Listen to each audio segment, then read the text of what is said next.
أسئلة للنقاش. أولاً، الجانب اللغوي.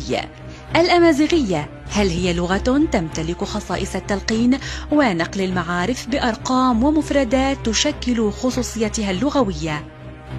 الأمازيغية هل هي لهجات هجينة تفتقر إلى مقومات اللغة ما يسقطها علميا وعمليا كأداة للبناء الفكري والتلقين العلمي؟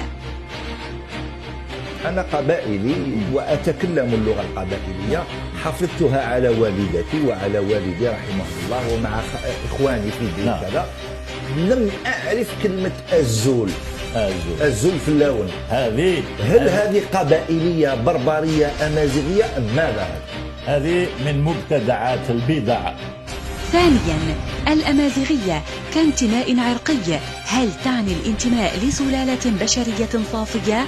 أم هي مجموعة أعراق وسلالات تختلف خصائصهم التكوينية من بشرة ولون الشعر ولون العيون وغيرها من الصفات الخلقية التي تجعل من التمايز بين الجبل والصحراوي وساكن الهضاب علميا لا ينحدرون من ذات السلالة. وإذا النين شوي. Donc vous me permettez de parler devant mon drapeau. Monsieur le Président,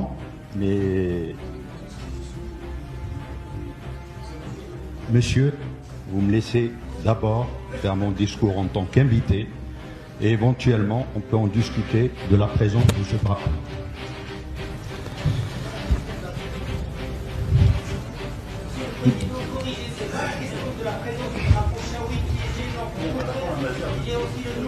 Ça vous gêne un drapeau, je vais l'enlever avec... Ça ne gêne pas, mais il ne faut pas le mettre sur notre drapeau,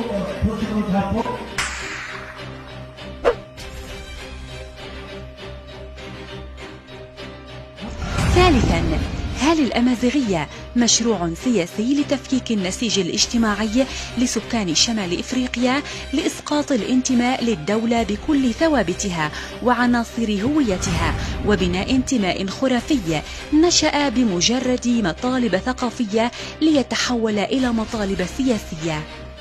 انتماء خرافي يركز على الإثارة وتهييج الانتماء الأصم لدى الجماهير. بالنسبة لي ثوابت الأمة الجزائرية سواء الدين أو اللغة العربية أو ما يدعون، وهذا رأي شخصي، ما تم تمريره أو المسمى باللغة الأمازيغية، وهي عبارة عن مجموعة من اللهجات المحلية، التنوع العرقي، التنوع في النسيج الاجتماعي، التنوع السياسي، كل هذه هي نقاط أو عناصر قوة وليست عناصر ضعف.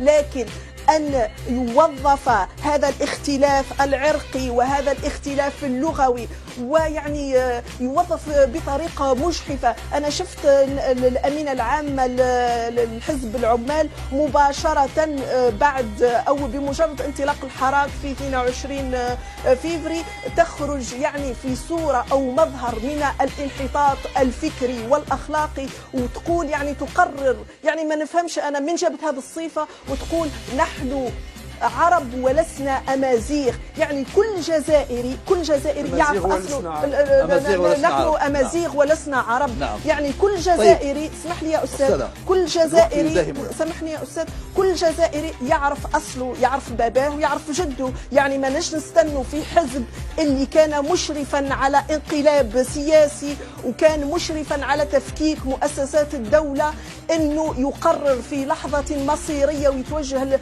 للجماهير لمجرد التعبئة ويقرر أن الجزائريين هم أمازيغ وليسوا عرب. متى ظهر المصطلح؟